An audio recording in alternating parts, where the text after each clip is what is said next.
This happened 4 years ago. In a remote village in Yozgat.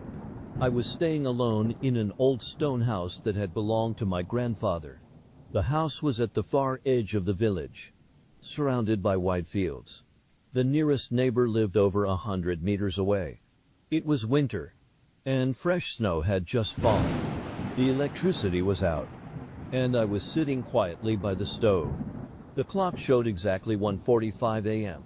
Suddenly, the door knocker began to tap slowly. At first, I thought it was the wind, but the knocks came at regular intervals. I stood up and walked toward the door. When I opened it, there stood a child, about 6 or 7 years old. He wore an old woolen jacket. His hair was plastered to his forehead, and his breath came out in misty puffs. But that night was freezing cold, below 0 degrees, and the child wasn't wearing a coat. His face was ghostly pale, and his lips were purple. In an almost whisper, he said, "My mother is calling you."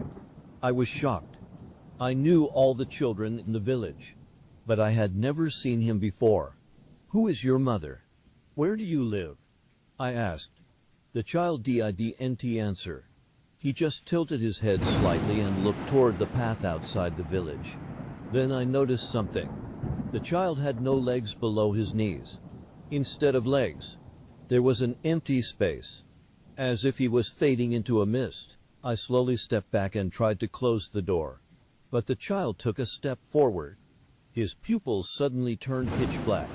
"My mother is calling you now," he said, this time in a deeper, trembling voice. I slammed the door shut and latched it.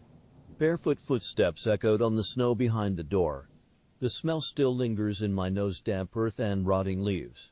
I didn't close my eyes until morning. The first thing I did was go to a neighbor and tell them what had happened. The old neighbor listened quietly, then said, "Years ago, a woman and her young son froze to death on that path. They found the woman's body, but only the boy's legs from the knees down were ever found.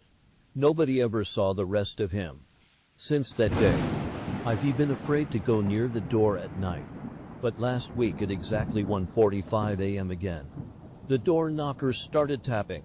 This time I didn't open, but from behind the door came that familiar whisper, 'My mother is still waiting for you.' And I know, as long as I stay in this village, one day I'll have to open that door."